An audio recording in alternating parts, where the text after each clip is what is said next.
Mga kamamshi, nagbabalik si Mami Irie. Kumusta kayong lahat? Ano ba ngayon? Sabado ngayon mga kamamshi. Ngayon lang ulit ako nakapag-vlog dahil na busy at saka maulan, mahangin. Kasi nga 'di ba may bagyo mga kamamshi. Pero dito sa amin, signal number 1 lang kami. Pero malakas din ang hangin. Marami ang natumba na mga puno dito sa subdivision namin. Tapos saging, maraming mga natumba na saging, sayang. So ngayon mga kamamshi, lalabas tayo dahil inaayos nila yung aming tubig para magkaroon na kami ng magandang supply ng tubig mga kamamshi, at saka nakabili na nga kami ng tangke, at saka yung balon namin inayos. May siya, may konting design siya mga kamamsi. Ipakita ko sa inyo. So, tara. Labas tayo. Ang Ellen nandun, no? So, ito na yung aming balon mga kamamsi. Ayan, may bubong siya. Tapos ito, nilagyan nila dito na ano ba ito? Basta, ito yung design mga kamamsi. Bali, pipinturahan na lang ito. Kasi ito yung tubig dito. Pakita mo be. Aray.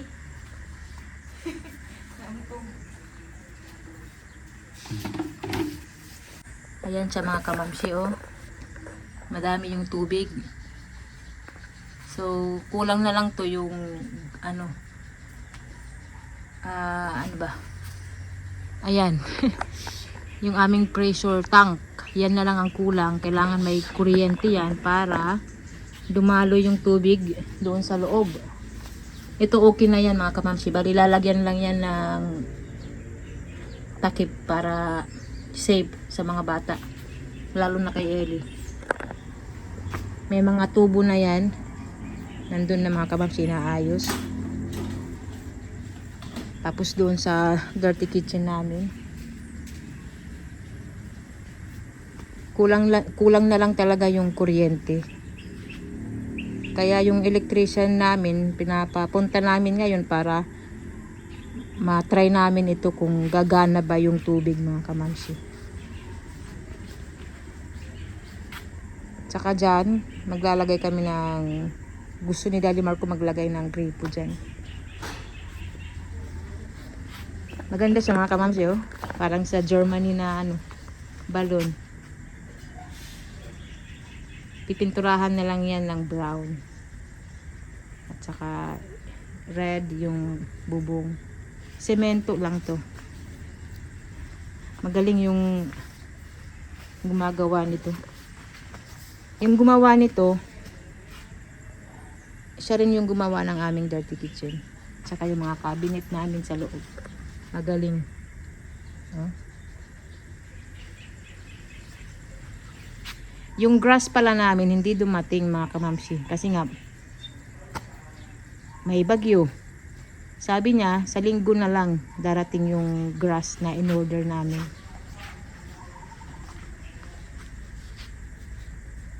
So marami pa yung akala ko konti na lang pero marami pa yung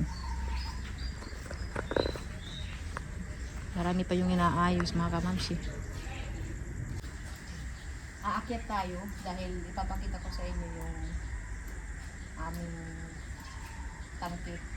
Yung sa tubig pa.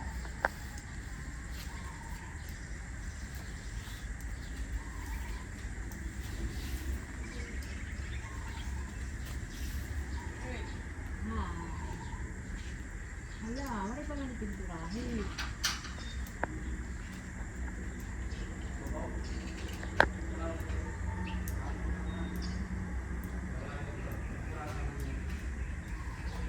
So ayun yung aming tangke mga kamamsi.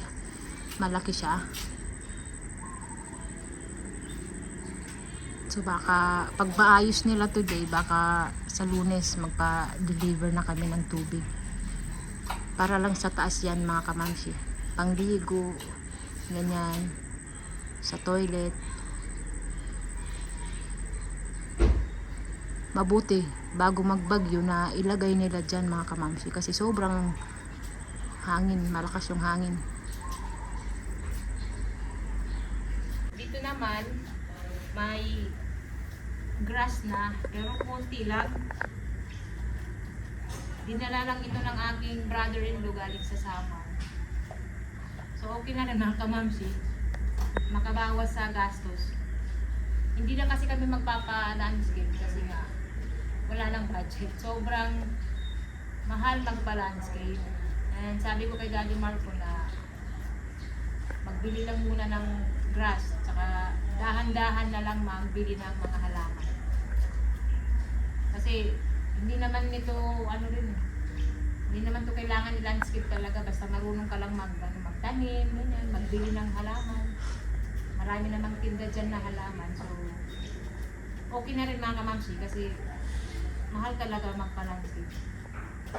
Tapos malaki pa yung area namin. Sigurado, aabot ko ng 100,000 or sobra pa. Nandito na si Daddy Marco. Kakarating lang niya. Nagpagupit. Oh, Daddy. Back home after shopping this morning. This is a deep welling water fountain. We put already pipes inside. So here they get the water from the deep welling ground here into the pipes. It will connect here the outside a bar counter. There's a water laundry. And here we can have a water bill access for the plants. And the rest will go to the kitchen for laundry and everything. Yes. This is what they've done this morning. There's a pressure tank here connected to an electric motor.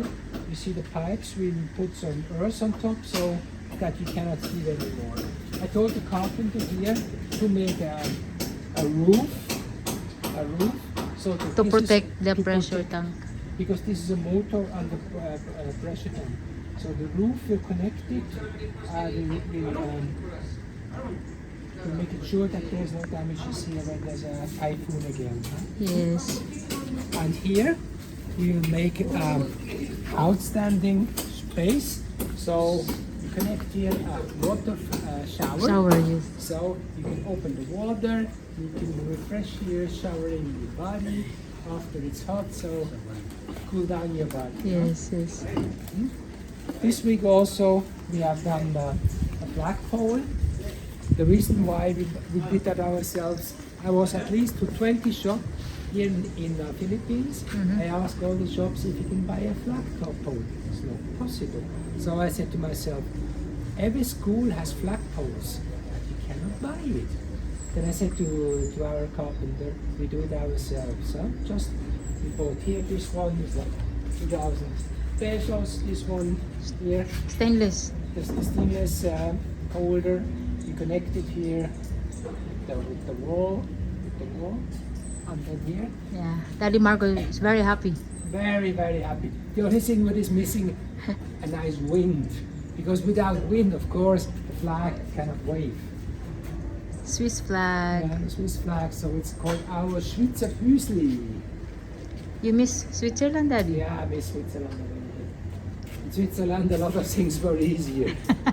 It's very hard, the life Here here, you huh? have to fight every day. I have to Every drive day. 4 times a day to the school, 60 kilometers in total, every day to buy for their works materials here and there and anywhere. And about the school, Daddy, because you complain every day. Every day we get orders from the school. For this kid you have to buy a red t-shirt, a dancing dress, and sandals, and kicking shoes, or even it's tomorrow to go for exercises. We pay, but we pay the school, but we are working for the school, so it looks like that we are employed by the school. Every day we work hours and hours for the school to fulfill their requests. But Switzerland, it's easy. You just yeah. send them to the school, Yeah. the school is doing the rest. Yes, yes. The kids come back home happy and But that's what it is, Daddy. very different. We are here in Philippines. We are not in Switzerland. Keeps me young still. Yeah. This morning I was New haircut. with a haircut. I tell you a story. The haircut for a man here in Filipino, sweetie, it looks nice. Eh? Yeah. Huh? Gwapo. Cost 60 peso. That is Swiss franc, 1 single Swiss franc. In Switzerland, if you go to a hairdresser, you pay 60 Swiss franc. 100. 60 Swiss franc is 3,500 pesos. So here in Philippines, 60 peso, one haircut, including the eyebrows. And in Switzerland, 60 francs, which is 3,500 Yes. pesos. Big difference. Big difference. Huge difference. I always give the haircut a 100 peso tip. So he gets more tip than the price for the haircut. Yeah, He's okay. always happy. He loves me. Thank you, Daddy Marco. Thank you. Enjoy our vlogging. May tubig na kami dito sa loob. Galing to sa balon mga kamamsi, yung pinakita ko sa inyo kanina. So ayan, no? Malinis yung tubig. Malinis kaysa sa tubig dito sa aming subdivision mga kamamsi at saka malamig pa. Ayan. O diba? So baka next week ipaputol namin yung aming tubig. Yung ano ba, yung dito sa subdivision na tubig, ipaputol na namin. Yung binabayaran namin every month, 350 ata or 400. Yun. Tsaka, lugi kami kasi may tubig lang pag umaga, tanghali, tsaka gabi. Minsan, hindi isang oras yung tubig mga kamamsi. Wala na. Kaya mahirap talaga. Ito, oh. Ang ganda. Yung tubig, yung sa balon, dito lang sa panghugas at saka sa toilet dito sa baba. Sa taas, yung nawasa mga kamamsi. Baka sa Lunes, magpa-deliver na kami ng nawasa. Itatry namin kung gagana ba siya. Kasi walang, ano yun, pressure tank. Yung pressure tank lang dito sa baba. Mahal din siya mga kamamsi ha, yung pressure tank. Sa tangke pa lang, mahal na. Tsaka yung water tank. Kaya magastos mga kamamsi. Pero kailangan namin gawin para hindi kami mahirapan sa pang-araw-araw namin na tubig. Yung pang-araw-araw namin na pangangailangan. Lalo na yung panghugas, pangligo. Pero pag matapos na ito, makakabawi na rin kami sa mga makakahinga ng maluwag sa mga gastusin mga kamamsi. Kasi yung tubig dito sa baba, hindi naman kami magbabayad na. Bali yung nawasa na lang. Mag-order. So ayan, masaya kami mga kamamsi na may tubig na talaga kami. Hindi na kami mahihirapan. Kasi ngayong oras, alauna mga kamamsi, wala kaming tubig, stop na yan. Depende lang yan. Ngayon, hindi na kami mahirapan. Unlimited na yung agos ng tubig mga kamamsi. So, ayan lang mga kamamsi yung ating video ngayon. Masaya kami na may supply na kami ng tubig na hindi kami mahihirapan magdamag. Tsaka yung balon na yun, ilinisan yun mga kamamsi. Ipapacheck sa saan ba yun? Basta ipapacheck ba kung yung tubig, kung pwede ba siyang mainom or ano, basta mga kamamsi, ipapacheck namin. So thank you so much sa panonood. See you sa next video mga kamamsi. Thank you.